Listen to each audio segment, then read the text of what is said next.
Hey guys, my name is Matsumo, and welcome to another episode of Sunday Mailbox. This is a video series where you, the viewer, can submit your gaming-related questions, and then I will give my humble opinion on them. So to get the formalities out of the way real quick, if you'd like to submit your own question that could be featured in an upcoming episode, you can do so by leaving a comment down below, or by sending me a Facebook or Twitter message. The first question that comes from Anthony, and it is, are you worried that Jager is going to get nerfed next? So I had a feeling that people were going to be concerned about this. Ever since Ubisoft released the balance update letting us know what kind of changes that we can be expecting in the future, they also included the pick and win rate of all of the operators. This has been something that Ubisoft has thankfully been doing for quite some time now, kind of give us an idea and a glimpse into why they're making the changes that they're making. We know that this operator clearly has too high of a win rate, or their pick rate is too high, and so the reason why people are concerned is that if we take a look at Jager, he is far and above the most popular operator on defense by a large margin. And so the reason why this is worrisome to some players is that this is the exact same thing that happened to Ashe not too long ago. Literally last update, she for a couple of seasons had the highest pick rate on offense by a significant amount. Her pick rate for some reason was actually increasing every single season steadily, and so Ubisoft stepped on in, removed access to her ACOG to try to put her in line with all of the other operators. They didn't want to make her underpowered, they didn't really want to give her a direct nerf, but they wanted to make her a little less popular so the other operators had a chance to see some action and actually have some viability. And lo and behold, it actually worked. The thing is, though, is that obviously you can't do that same thing for Jager because he doesn't have access to an ACOG. And so because of this, people have already made suggestions that maybe he's going to become a 2 armor, 2 speed to try to put him in more in line. Some people have suggested that they need to make some adjustments to his weapon to make it not as powerful because it is very strong. But I think people just need to remember that maybe the reason why he is so popular right now, and there's really nothing that we need to worry about or really be concerned that he's going to get nerfed, is that he is the only person on defense that does the job that he does. Nades obviously are one of the more valuable tools for offense, and having someone that is able to counter that, of course, is going to be a very valuable asset for the defensive team, and I really think that speaks for why he is so popular. As soon as Ubisoft introduces another character that does something similar, I have a suspicion that his pick rate will drop substantially. I don't think that he will become obsolete by any stretch of the imagination. I still think that he would be very viable and popular. He's kind of grown a reputation. People have learned how to use him properly over the years. He's got that going for him, but I really do think that that really high pick rate is because people want to counter the wide variety of gadgets that the offensive team is trying to throw on the objective. And so for right now, I wouldn't worry too much about him getting any significant changes in the near future. I might be wrong. Maybe he's going to get the Ashe treatment and Ubisoft is going to go on in and make some significant adjustment in some way that doesn't nerf him too much and affect his win rate but reduces his pick rate, but I don't see that happening until he actually has another option on defense, but only time will tell. The next question is, what are your thoughts on giving Ella's concussive mines the same idle sound cue like Nomad getting this patch? I don't know if that is necessary, but I do see where you're coming from. If you're trying to figure out where roamers are or you're pushing the objective, you're taking it slow, you're being cautious, you're watching all your angles, you're checking doorways to see if there's any CanCan traps or anything like that. You push on in, of course the gadget goes off, you're now concussed, she rounds the corner and takes you out. That can be very frustrating. The thing is though, is that I don't think that same comparison can be applied to Nomad. Yes, her gadget is just as stealthy, but that's the reason why it's getting that audible ping. But the big difference between them is that one's a defender and one's an offensive operator. Defense doesn't really have any tools to scout out the room in front of them. Yes, you could argue that Mozzie has that capability now, but for the vast majority of the roamers, or really all the other operators in the game, you don't really have any way to scout it out with a drone, identify where all of the gadgets are located, and then proceed on through. And so the reason why Nomad is getting this audible sound is for that that very reason.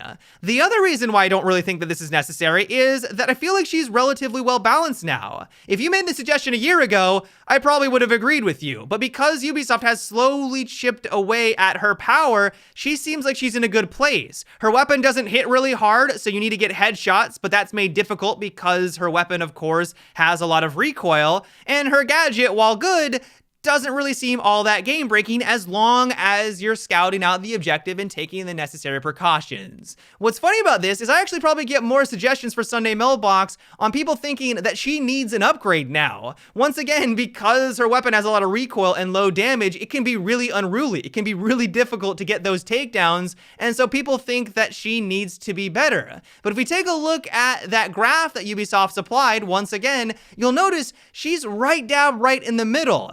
Her win rate is actually phenomenal. When you compare it to the others, she's actually really strong in that regard. And while her pick rate could be a bit better, it's nothing to laugh about. Like, she's almost in the center. And so all in all, I would be a bit surprised if Ella saw any changes. I do understand where you're coming from. It can be quite frustrating to go against an Ella that knows what they're doing, but that's the thing. They need to know what they're doing. She requires a fair amount of skill and finesse to use properly. And so for that very reason, I don't think that necessarily she really needs a buff or a nerf. The next question is, what do you think about adding some more direct passive counter abilities between operators, like Dokkaebi, Echo, or Ella and Zofia, or just more passives like Zofia's self-revive?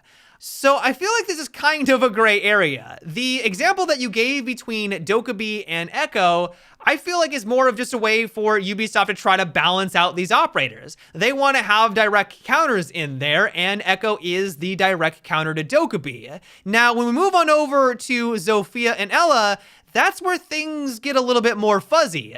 If you're not aware, Ella and Zofia counter each other. If Zofia walks into Ella's gadget, she still has the effect on her screen, but it diminishes a lot faster. The justification for why Ubisoft did this is that they're sisters and for some reason their gadget doesn't work as well against each other. I don't know, but they wanted to add in a little bit of flair and interesting dynamic between them, and so that's what they decided on. But then we move on over into the other territory with the self-revive, which is honestly something that I don't want to see introduced anymore in Rainbow Six Siege. That was Ubisoft's attempt at trying to make her unique compared to everyone else, but that really did feel like it was this addition that wasn't necessary. And so if they continued on with that kind of design, if they introduced more and more operators, eventually we get to the point where they're just gonna have to think of something outlandish and crazy, and I don't really know if that is something that I want to see continued. I think having balancing between the operators is fine, like Dokkaebi and Echo. That's actually a really key component of design and balance. But as soon as you start to walk into the territory where there's these weird interactions between the operators, just because you want them to be unique, I think that's where they should really draw the line. But of course, that is just my 2 cents. The next question comes from Jonathan, and it is, Ubisoft is planning on making a BR mode between Rainbow Six, Division 2, and Ghost Recon. What are your thoughts about this? Well, I don't know where you heard this, but admittedly, I would not be surprised if it happened. The one worry that I have about another Battle Royale coming out, though, is I feel like the market has finally hit that saturation point. For the longest time, people were complaining that there are too many Battle Royales, but really at the end of the day, a couple years ago, it was just Fortnite and PUBG. Now that there's a Blackout, we've got Firestorm for Battlefield, Apex Legends came out of nowhere, I think we finally hit that point where there's enough BRs and anyone else that's trying to enter into the field, kind of compete with all of them, is gonna see some diminishing returns. A really good example of this is Firestorm. I truly do believe that Criterion did a great job with this mode. Yes, it does have its problems, mainly the looting, but a lot of the other aspects I feel like they've done better than the other Battle Royales. But because either it's attached to Battlefield 5, it's not free to play, or it's just simply because they have a lot of other competition out there in the form of Apex Legends, Fortnite, like these huge juggernauts,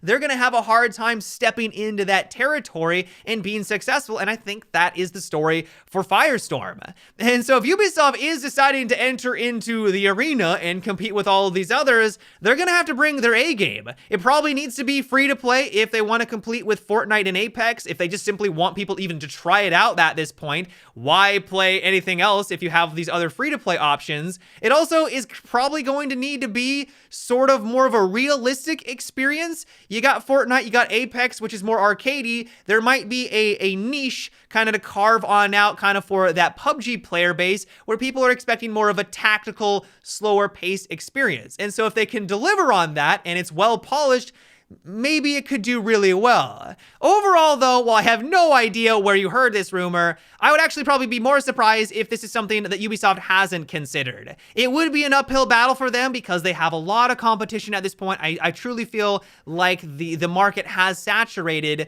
but if it's done well, kind of like Apex Legends, that game came out of nowhere, took the world by storm. If it can go free to play and they can carve out their own niche, their own audience, it could be a fun experience. But yeah, guys, that is about it for today's episode of Sunday Mailbox. I hope you enjoyed.